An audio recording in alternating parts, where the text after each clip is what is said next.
భారతదేశ సైన్యంలో పనిచేసే ఒక సైనికుడు భారతదేశంలో ఉన్నటువంటి ప్రజలను ఉద్దేశిస్తూ నరేంద్ర మోడీ గారి కోసం ఒక వీడియో విడుదల చేశాడు. ఆ టైంలో మణిపూర్లో గొడవలు జరుగుతున్నప్పుడు అతను ఏమన్నాడంటే, నా దేశాన్ని కాపాడుకోవడం కోసం పాకిస్తాన్తో అయినా యుద్ధం చేయగలిగాను, కానీ నా భార్యని నగ్నంగా నడిపించకుండా మాత్రం కాపాడుకోలేకపోయాను అన్నాడు. ఆ ఒక్క వీడియో ఏమవుతుంది కానీ ప్రపంచం ఆలోచించింది. ఆ తర్వాత మణిపూర్కి సంబంధించిన ఒక రెజ్లర్ ఒలింపిక్ లో భారతదేశానికి ఒక బంగారు పథకాన్ని తీసుకొచ్చాడు. ఆ వ్యక్తిని కూడా ఎలక్ట్రానిక్ మీడియా, ప్రింట్ మీడియా, మొత్తం వరల్డ్ వైజ్ ఉన్న మీడియా మీరేం కోరుకుంటున్నారు అని అడిగితే, అయ్యా మాకు తినడానికి తిండి, కట్టుకోవడానికి బట్ట, ఉండడానికి నివాసం లేదు, మా పిల్లలు చనిపోతున్నారు, దయచేసి ఒక్కసారి మా రాష్ట్రానికి రండి ప్రధానమంత్రి గారు అని ఏడ్చాడు ఆయన. జస్ట్ ఒక్క వీడియో, కానీ కొన్ని కోట్ల గుండెల్లో కదిలించింది. నేనేమంటాను అంటే, ఇన్సిడెంట్ ఏదైనా కావచ్చు, దాన్ని అవకాశంగా మలుచుకోవాలి. ఇప్పుడు జూబ్లీ హిల్స్ లో ఎన్నికలు జరుగుతున్నాయి. క్రైస్తవులు ఎవరు పోటీ చేయకూడదని రూల్ ఏమైనా ఉందా? లేదు. పోనీ చట్టబద్ధంగా కాంగ్రెస్ పార్టీ ఉంది, బీఆర్ఎస్ పార్టీ ఉంది, బీజేపీ పార్టీ ఉంది, ఎంఐఎం పార్టీ ఉంది. ఈ నలుగురు ఎవరైనా ఒక్క క్రిస్టియన్కి సీట్ ఇస్తారేమో అడగండి. ఒక్క క్రిస్టియన్కి. హిందువులు మాత్రమే కాదు కదా, ముస్లిమ్స్ కూడా ఉన్నారు, క్రిస్టియన్స్ కూడా ఉన్నారు కదా. ఒక్క క్రిస్టియన్కి ఓటిస్తారేమో అడగండి. మేము ఎందుకు పోటీ చేయకూడదు? 100 చర్చిలు ఉన్నాయి జూబ్లీ హిల్స్ నియోజకవర్గంలో. 50,000 మంది క్రైస్తవులు ఉన్నారు. ఓటర్ల లిస్టులో నమోదు చేయబడిన 50,000 మంది క్రైస్తవులు ఉన్నారు. వాళ్ళకి ఎందుకు చెప్పకూడదు? జూబ్లీ హిల్స్ లో దేశంలో ఏం జరుగుతుందో జూబ్లీ హిల్స్ వేదికగా ఎందుకని మాట్లాడకూడదు? ఇంత గొప్ప అవకాశాన్ని ఎందుకు వదిలిపెట్టుకోవాలి? ఇప్పుడు చాలా మంది ఏమనుకుంటారు, అరే ఒకవైపు మేము గెలవని మీరే చెప్తున్నారు, మళ్ళీ 50 చర్చిలు ఉన్నాయి, లేదంటే 50,000 ఓట్ల పరంగా మేము గెలవు. ఎందుకంటే ఇక్కడ 3,85,000 ఓట్లు ఉన్నాయి. 3,85,000 ఓట్లలో క్రైస్తవులకే 50,000 ఓట్లుంటే ముస్లిమ్స్ కింద ఉండాలి. ఇది హైదరాబాద్. ముస్లిమ్స్ కింద ఉంటే హిందువుల కింద ఉండాలి. మతపరంగా వెళ్ళి ఓటు అడిగినప్పుడు తప్పనిసరిగా ఆ డిఫరెన్స్ అనేది అక్కడ కనబడుతుంది. మేమేం చెప్పాలనుకుంటున్నాం అంటే, కనీసం ఆ ఉన్న 50,000 మందిని అక్కడ జరుగుతున్నటువంటి రాజకీయ రణరంగాన్ని ఉద్దేశించి సౌత్ ఇండియా మొత్తాన్ని మేల్కొల్పొచ్చు కదా. సౌత్ ఇండియా మొత్తాన్ని, నార్త్ ఇండియాలో ఏం జరుగుతుందో సౌత్ ఇండియాలో చెప్పొచ్చు కదా అన్న ఉద్దేశంతో మేము ఎన్నికల బరిలో నిలబడుతున్నాం. అంటే జూబ్లీ హిల్స్ ఉప ఎన్నిక బరిలో నేనే నిలబడాలనే కాన్సెప్ట్ తోటి కాకుండా నా స్థానంలో అభినయ్ గారు ఉంటేనే బాగుంటుందని వారికి ఎందుకు అనిపించింది? అభినయ్ అన్న అంటే మీలో వారికి ఏం ప్రత్యేకత కనిపించింది? ఆ నమ్మకాన్ని మీరు ఎంత దూరం తీసుకోవాలి? అంటే మా ఇద్దరికి ఒకే రకమైనటువంటి ఆలోచన విధానం ఉంది. క్రైస్తవుల తరపున నిలబడాలి, క్రైస్తవులను ప్రొటెక్ట్ చేసుకోవాలన్న ఆలోచన మాది. ఇప్పుడు అజయ్ చెప్పినట్లుగా మత ప్రచారానికి, మత నిరోధక బిల్లుని వాళ్ళు అమలు చేస్తూ మత ప్రచారం చేయకూడదు, బైబిల్ పట్టుకొని తిరగకూడదు, సువార్త ప్రకటించకూడదు, అదేదో నేరమైనట్టుగా తీవ్రవాదులని, ఉగ్రవాదులను లాగా ట్రీట్ చేయటం. అలాంటి చట్టాలు హైదరాబాద్లో, తెలంగాణలో లేవు కదా. రాబోతాయి, రాకూడదు. ఎక్కడైతే ఏ రాష్ట్రాల్లో అయితే అలాంటి చట్టాలు వచ్చాయో అవి కూడా రద్దు చేయాలి. మన ఆంధ్ర, తెలంగాణలో ఎట్లా ఇప్పుడు మీరు జూబ్లీ హిల్స్ లో గెలిస్తే పక్క రాష్ట్రాలు ఆ చట్టాలు రద్దు అయిపోతాయి? ఎట్లా గెలిస్తే రద్దు అవుతాయి. తెలంగాణ ఉద్యమం మీకు తెలుసు. తెలంగాణ ఉద్యమంలో యాక్టివ్ పార్టిసిపేట్ చేసిన వ్యక్తుల్లో మీరు కూడా ఉన్నారు అని నేను అనుకుంటున్నాను. మీకు భావజాలం ఉండేది అనుకోండి, అందరికీ ఉండే. కేసీఆర్ గారు అవసరం వచ్చిన ప్రతిసారి రిజైన్ చేసి ఎన్నికల బరిలో నిలబడేవాళ్ళు. ఎందుకు? ఆరిపోతున్నటువంటి ఆ ఉద్వేగాన్ని ప్రజల్లో రగిల్చడం కోసం, ఐక్యత తీసుకురావడం కోసం. అలా ఎందుకు అనుకోకూడదు మీరు? అలా ఎందుకు అనుకోకూడదు? ఇప్పుడు నేను మీకు చిన్న ఎగ్జాంపుల్ చెప్తాను. అభినయ్ దర్శన్ ఒక క్రిస్టియన్, ఒక విద్యావంతుడు, ఒక యువకుడు. బాగా పొగుడుతున్నారు అభినయ్ గారిని. పొగడ్తలకు అర్హత ఉన్న వ్యక్తిని పొగడొచ్చు, మూర్ఖుణ్ణి మాత్రం పొగడకూడదు. కాబట్టి పొగుడుతున్నాను. Citizens for peace and justice అనే ఒక సంస్థ దాదాపు ఒక 4-5 రోజుల క్రితం సుప్రీంకోర్టులో ఒక పిటిషన్ దారి చేసింది, పిటిషన్ వేసింది. మీకు తెలుసు ఆ విషయం. బహుశా మీరు వినకపోతే నేను చెప్తాను. అదేంటంటే, భారతదేశంలో, ఉత్తర భారతదేశంలో ఉండే 12 రాష్ట్రాల్లో మత మార్పిడి నిరోధక బిల్లుల పేరుతో అనేక మంది మీద దాడి జరుగుతుంది, జైలుకు పంపిస్తున్నారు, వాళ్ళని టార్చర్ చేస్తున్నారు. ఇది మత స్వేచ్ఛకు వ్యతిరేకం, భావ ప్రకటనకు వ్యతిరేకం, కాబట్టి దీన్ని రద్దు చేయండి అని అడిగారు. అడిగినప్పుడు సుప్రీంకోర్టు ఏం చేసిందంటే, ఈ జస్టిస్ ఈ చిన్న పిటిషన్తో ఏమవుతుంది అనుకోలే గవాయ్ గారు.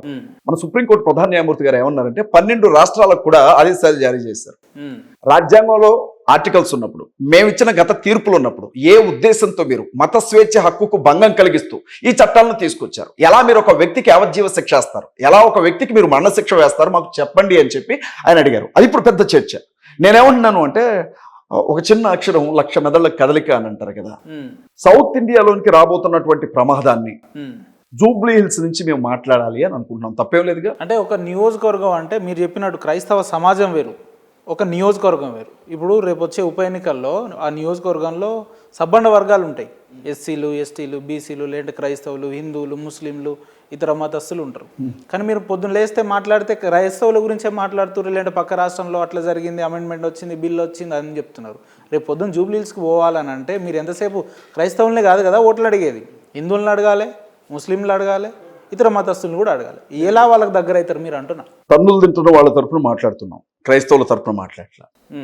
ఇబ్బంది పడుతున్న వాళ్ళ తరపున మాట్లాడుతున్నాం, అవమానించబడుతున్న వాళ్ళ తరపున మాట్లాడుతున్నాం, గాయపరచబడుతున్న వాళ్ళ తరపున మాట్లాడుతున్నాం, ఉన్మాదంతో ఉన్నవాళ్ళు, ఉన్మాదంలో ఉన్నవాళ్ళు, దళిత హిందువులు ఇబ్బంది పడుతున్నారు, క్రైస్తవులు ఇబ్బంది పడుతున్నారు, ముస్లింలు ఇబ్బంది పడుతున్నారు. ఇక్కడ ఇబ్బంది పడినోడు ఎవడు మరి? హిందువులేనా? ఎవరు? ఎవడైతే మనువాదాన్ని భుజం మీద పెట్టుకొని మనిషి జీవితం మీద పెత్తనం చేయాలని చూస్తున్నాడో వాడు ఇబ్బంది పెడుతున్నాడు. ఎవరు వాళ్ళు అంటున్నా? స్పష్టంగా తెలిసిందే, అది నేను చెప్తేనే తెలుసుకునేంత అమాయకులు ఏమి లేరు అక్కడ. ఇప్పుడు నేను చిన్న విషయం చెప్తాను అన్న, ఎవరు ఇబ్బంది పెడుతున్నారు అని మీరు అంటున్నారు. నేను ఇందాక తేజ ఇంటర్వ్యూలో నేను మాట్లాడినప్పుడు ఆయన నన్ను ఒక ప్రశ్న అడిగారు.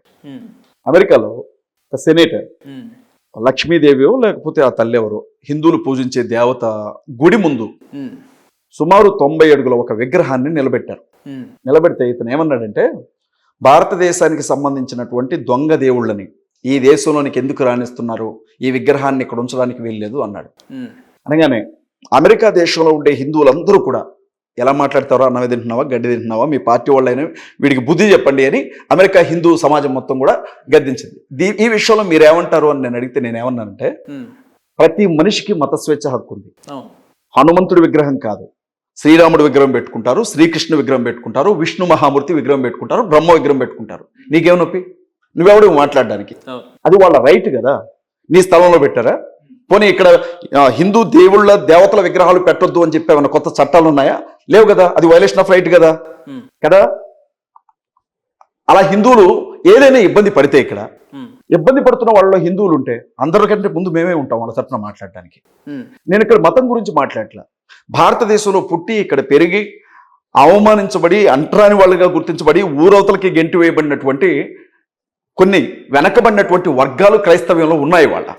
వాళ్ళు ఇబ్బంది పడుతున్నారు అన్ని రకాలుగా, కులాన్ని బట్టి కావచ్చు, మతాన్ని బట్టి కావచ్చు, ప్రాంతాన్ని బట్టి కూడా. వాళ్ళకు ప్రొటెక్షన్ గా మేము అండగా నిలబడతాం, మేము మాట్లాడతాం అంటున్నాం. మీకు వస్తున్న ఇబ్బంది ఏంటి? కేవలం వాళ్ళ గొంతుగానే వాళ్ళకే కాదు, హిందువులకి ఏదైనా ప్రాబ్లం, ఎవరైతే ఇబ్బంది పడుతున్నారో వాళ్ళ తరఫున మాట్లాడతాం. ఇప్పుడు క్రైస్తవుల వలన హిందువులు ఇబ్బంది పడుతున్నారు. క్రైస్తవులు హిందువులు గుళ్ళు మీద దాడి చేస్తున్నారు, భగవద్గీత మీద దాడి చేస్తున్నారు, లేకపోతే రామాయణం మీద దాడి చేస్తున్నారు, రాముడి విశ్వాసం మీద దాడి చేస్తున్నారు అనుకో, క్రైస్తవులు మేమేం చేస్తామంటే, అలా ఏమన్నా జరిగితే మేము హిందువుల తరపున మాట్లాడతాం. ఎందుకంటే వాళ్ళకి ఆ హక్కు ఉంది కాబట్టి. క్రైస్తవుల తరపు ఇక్కడ ఒక మతాన్ని పర్టికులర్ గా మాట్లాడుతున్నారా? నేనే మాట్లాడుతున్నాను. ఎందుకంటే కాలం మార్పు వచ్చినట్టుంది, కాలం మారుతుంది, కాలంతో పాటుగా వయసు కూడా మారుతుంది, ఆలోచన విధానం కూడా మారుతుంది, పద్ధతులు కూడా మారుతాయి. కొన్ని విషయాలు ఒకప్పుడు తెలియకపోవచ్చు, మరి కొన్ని విషయాలు తర్వాత తెలియచ్చు. అప్పుడు మాట్లాడిందే ఇప్పుడు మాట్లాడు అని అంటే కుదరదు. ఒకప్పుడు నాకు రేవంత్ రెడ్డి గారంటే ఇష్టం అనుకోండి, ఇప్పుడు నాకు కేసీఆర్ గారంటే ఇష్టం, నాకు కేటీఆర్ గారంటే ఇష్టం, నాకు హరీష్ రావు గారంటే ఇష్టం, నాకు కవితక్ అంటే ఇష్టం. మరి అప్పుడు అలా చెప్పావు, ఇప్పుడు ఇలా చెప్పావంటే నా ఇష్టం అండి. నన్ను ప్రభావితం చేసే అంశాలు ఎన్నో ఉండొచ్చు. మేమేం చెప్తున్నాం అంటే, జూబ్లీహిల్స్కి వెళ్ళి క్రైస్తవులు మాత్రమే మాకు ఓటేయండి, హిందువులు, ముస్లింలు, దళితులు మాకు ఓటేయొద్దని చెప్పడానికి మేము వెళ్ళట్లా. క్రైస్తవ్యం మీద, ముస్లిమ్స్ మీద, లేకపోతే దళిత హిందువుల మీద మీకు చిన్న విషయం చెప్తాను. నిన్న కృష్ణా జిల్లా నందిగాంలో జరిగిన విషయం మీరు వినే ఉంటారు. 2 రోజులు ఒక శవాన్ని సమాధి చేసే అవకాశం లేక ఇంటి దగ్గర పెట్టుకొని కూర్చున్నారు. సంచార జాతులు వాళ్ళు, ఎస్టీలు. మనం చూస్తూ ఉంటాం ఊర్లో రోడ్ల పక్కన గుడారాలు, టెంట్లు వేసుకుని ఉంటారు కదా. వాళ్ళ మనిషి చనిపోయాడు. చనిపోతే ఆ నందిగామలో 7 శ్మశాన వాటికలు ఉన్నాయి. ఆ శ్మశాన వాటికలో ఒక శ్మశాన వాటిక దగ్గరికి శవాన్ని పాతిపెట్టడానికి తీసుకెళ్లి గొయ్యి తవ్వారు. తవ్వగానే అది ఏ సామాజిక వర్గానికి చెందిన శ్మశాన వాటికో వాళ్ళు వచ్చి అడ్డు తిరిగారు. వీడిని ఇక్కడ పాతిపెట్టడానికి వెళ్ళలేదు. ఎందుకు అంటే వీడు కులం తక్కువడు. మిగిలిన 6 శ్మశాన వాటికల దగ్గర అదే పరిస్థితి ఎదురైంది. నువ్వు కులం తక్కువడివి, మా శ్మశాన వాటికల్లో వద్దు అని 7 శ్మశాన వాటికల జనం ఎదురు తిరిగారు. అయితే నన్ను ఒక విషయం చెప్పలేదు. ఈ టైంలో లాజిక్ కాదు బ్రదర్, మీకు మ్యాజిక్ కావాలా, లాజిక్ కావాలా? మీకు మ్యాజిక్ కావాలా? లాజిక్ లోనే సబ్జెక్ట్ ఉంటుంది. లాజిక్ లోనే చిన్న విషయం చెప్తున్నాను వినండి. రాజకీయం అంటే మతమే కాదు కదా. రాజకీయం అంటే ఎవరో అన్నారు బ్రదర్, నాకు పెద్ద దేశం అంటే మట్టి కాదు, దేశం అంటే మనుషులు అని.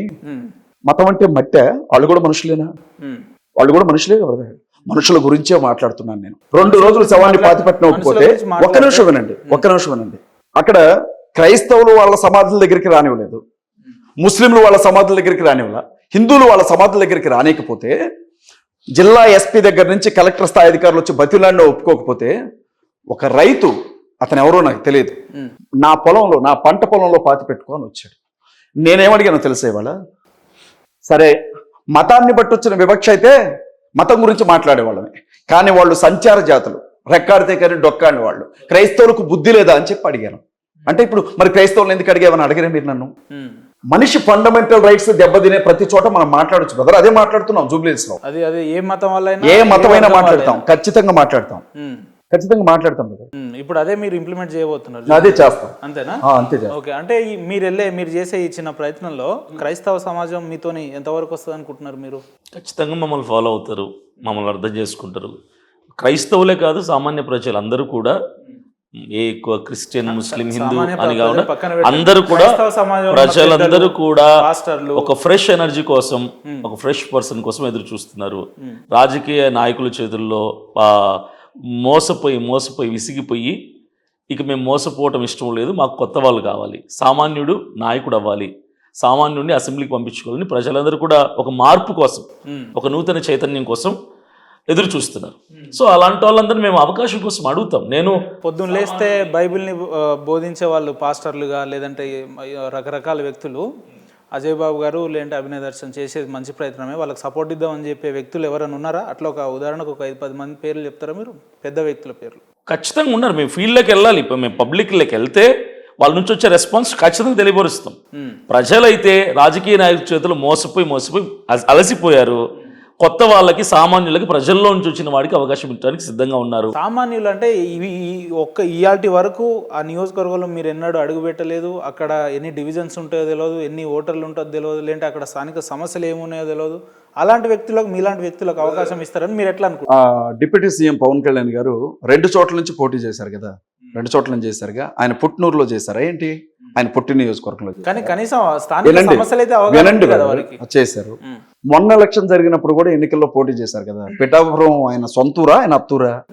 అసలు పిఠాపురం నిన్నగాక మొన్న ఆయన డిప్యూటీ సీఎం గా గెలిచిన తర్వాత ఒక ఎస్సీ కాలనీ, మాల కాలనీ మొత్తాన్ని కూడా వేలేస్తే ఒక శాసనసభ్యుడిగా కూడా కనీసం మాట్లాడాలి. అక్కడికి వచ్చి ఆయన ఎట్లా పోటీ చేశాడు? నాకు తెలియక అడుగుతాను. నారా లోకేష్ గారు ఆరిజిన్ ఎక్కడ? ఆయన పుట్టి పెరిగింది అక్కడ హైదరాబాద్ లోనే కదా. మంగళగిరిలో ఏం తెలుసు ఆయనకి? మంగళగిరి నుంచి ఎట్లా పోటీ చేశాడు ఆయన? ప్రధానమంత్రులుగా పోటీ చేసేవాళ్ళు, ఒక మహాతల్లి వచ్చి మన మెదక్లో పోటీ చేసింది కదా, గెలిపించుకోలేదా? అప్పుడు నరేంద్ర మోడీకి వారణాసికి ఏంటి సంబంధం? ఎక్కడ పుట్టాడు? ఎవరు అంటే వాళ్ళకేమన్నా 100 తల్లున్నాయా? మాకేమన్నా? వాళ్ళ ప్రొఫెషన్ అంతా పొద్దున్న లేస్తే రాజకీయాల్లో ఉంటారు, రాజకీయ ఎక్కడ లేదు రాజకీయం. మీ ఛానల్లో రాజకీయం లేదా? మీ ఛానల్లో రాజకీయం లేదా? ఛానల్స్ లో రాజకీయం లేదా? స్కూళ్లలో రాజకీయం లేదా? వ్యాపార సంస్థల్లో రాజకీయం లేదా? చర్చిల్లో రాజకీయం లేదా? గుడుల్లో రాజకీయం లేదా? ఉద్యోగాల్లో రాజకీయం లేదా? రాజకీయం లేదు ఇక్కడ. చర్చిల్లో ఇది కూడా రాజకీయమే, గుడుల్లో లేవు. ఇది కూడా రాజకీయమే. మీరు దళిత వాడల్లో 1000 గుళ్ళు కడతామని చెప్పింది రాజకీయం కాదా? అది ఆంధ్రాలో. గుడుల్లో రాజకీయం లేదంటారంటే, దళిత వాళ్ళలో 1000 గుళ్ళు కట్టమని బిఆర్ నాయుడు గారు చెప్పారు. ఆంధ్రాలో ఒక్కొక్క నియోజకవర్గానికి 6 గుళ్ళు కడతామన్నారు. నేనేమంటున్నానంటే 6 కాదు 60 కట్టు. నేను ఎవడాపాడు ఇన్ని రోజులు? క్రైస్తవ్యంలోనికి కన్వర్ట్ అవుతున్నారని ఇప్పుడు దళితులు గుర్తొచ్చారు. మంచిది. నేనేమంటున్నానంటే దళితులు గుర్తొచ్చి గుళ్ళు కట్టామంటే దాని అర్థం ఏంటి? మీ గుడిలోనికి వాళ్ళు రావద్దా? అందుకే వాళ్ళ కోసం గుళ్ళు కడుతున్నావు, రాజకీయం కదా. రెండోది ఏం అడుగుతున్నానంటే, మొత్తం ఒక్కో నియోజకవర్గంలో 6 గుళ్ళు కట్టేటప్పుడు ఒక్క సూపర్ స్పెషాలిటీ హాస్పిటల్ లాంటిది దళితుల కోసం కట్టాం. మేము వినండి. ఉప ఎన్నికల్లో ఎమ్మెల్యే అభ్యర్థిగా నిలబడతాను వారు చెప్తున్నారు, నిలబెట్టిస్తాను మీరు చెప్తున్నారు. కాబట్టి అసలు రాజకీయం అది తెలంగాణ, రాహుల్ గాంధీ అట్లా, ఇందిరాగాంధీ అట్లా. జూబ్లీ హిల్స్ పాకిస్తాన్ లో లేదు. జూబ్లీ హిల్స్ తాలిబాన్లు పరిపాలించే ఆఫ్ఘనిస్తాన్ లో లేదు. జూబ్లీ హిల్స్ లో ఎన్ని ఓట్లు ఉన్నాయనేది ఎలక్షన్ కమిషన్ కి సంబంధించినటువంటి వ్యక్తుల దగ్గర తీసుకోవచ్చు. మొన్న తీన్మార్ పార్టీ మల్లన్న గారు చెప్పారు, మీకు తెలియదా? 3,85,000 ఓట్లు ఉన్నాయని చెప్పాడు. వెలమలకు సంబంధించి 780 ఓట్లు మాత్రమే ఉన్నాయని చెప్పాడు. రెడ్లకు సంబంధించి మొత్తం కలిపితే 5-6 వేల ఓట్లు ఉంటాయని చెప్పాడు. కమ్మలకు సంబంధించి ఒక 10,000 ఓట్లు ఉన్నాయి అన్నాడు. మొత్తం కలిపితే 25,000 అగ్రవర్ణాల ఓట్లు ఉంటాయి అన్నాడు. బీసీలకు సంబంధించి 1,25,000 ఓట్లు ఉన్నాయి అన్నాడు. మిగిలినవి ఎస్సీలవి ఎస్టీలవి అని చెప్పాడు. ఇంకేం తెలియదా జూబ్లీహిల్స్ నియోజకవర్గం గురించి? ఏం సమస్యలు ఉన్నాయి రేపు ఏం సమస్య? వర్షం పడితే హైదరాబాద్ పెద్ద చెరువు, ఆ చెరువులో మునిగిపోయే మొదటి ప్రాంతం జూబ్లీహిల్సే.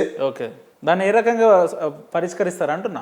ఈ మాట మీరు రేవంత్ రెడ్డి గారిని అడగాలి ఫస్ట్. మీరు 2 సంవత్సరాలుగా ముఖ్యమంత్రిగా ఉన్నావు, నువ్వేం చేసినావు అని అడగాలి. 10 ఏళ్ళుగా ముఖ్యమంత్రిగా ఉన్నారు కేసీఆర్ గారు, మీరు ఏం చేశారని అడగాలి. మీరు ఎమ్మెల్యేగా నిలబడతారు కదా ప్రచార అభినయ్ దర్శన్ గారు ప్రచారంలోకి వచ్చినప్పుడు ఖచ్చితంగా బోడిగుండికి మోకాలకి ముడేమేయం జూబ్లీహిల్స్ లో ఉన్న సమస్యలు ఏంటో మాట్లాడతాం, జూబ్లీహిల్స్ లో ఉన్న ప్రజలు ఏంటో మాట్లాడతాం. అయితే రాజకీయం కాదు అని అనొద్దు. మీరు కేఏ పాల్ గారు ఉన్నారు, 23వ తారీఖు రోజున జూబ్లీహిల్స్ నియోజకవర్గానికి సంబంధించిన దాదాపు 350 మంది నిరుద్యోగ యువతతో మీటింగ్ పెట్టి వాళ్ళకి ఉద్యోగాలు ఇస్తానని చెప్పాడు. చెప్పినటువంటి నెక్స్ట్ డేనే ఆయన మీద లైంగిక వేధింపుల కేసు నమోదైంది. ఏంది ఇది? రాజకీయం కాదా ఇది? రాజకీయం కాదా? కేసు పెట్టినవాడు మీడియా ముందుకు ఎందుకు రాదు? కేసు పెట్టినవాడ ఓపెన్ గా వచ్చి ఎందుకు చెప్పదు? ఇప్పుడు కేఏ పాల్ గారికి సమర్థిస్తున్నారు ఎవరు? లైంగిక వేధింపులు. నా అనుమానం లైంగిక వేధింపులు చేసింది మీరైనా నేనైనా బొక్కలో పెడతారు తీసుకెళ్ళి, అందులో ఎలాంటి ముచ్చట ఉండదు. విషయం ఏంటంటే ఇప్పుడు అభినయ్ దర్శన్ గారి దగ్గర 5 ఫోన్లు ఉన్నాయి, 5 నంబర్లు, మినిస్ట్రీ నెంబర్లు. ఆ ఫోన్లు ఒకటి సుధా దగ్గర ఉంటుంది, ఇంకోటి సంపత్ దగ్గర ఉంటుంది, ఇంకోటి మేడం గారి దగ్గర ఉంటుంది, ఈయన దగ్గర ఉండదు ఫోన్. అట్లా కేఏ పాల్ గారికి ఫోన్ చేయాలంటే ఆయన పర్సనల్ నంబర్ ఆయన ఎత్తడు. మీకు తెలుసు, ఏం మమతా గారో లేకపోతే ఇంకెవరో ఇట్లా దాటుకొని వెళ్తుంటారు.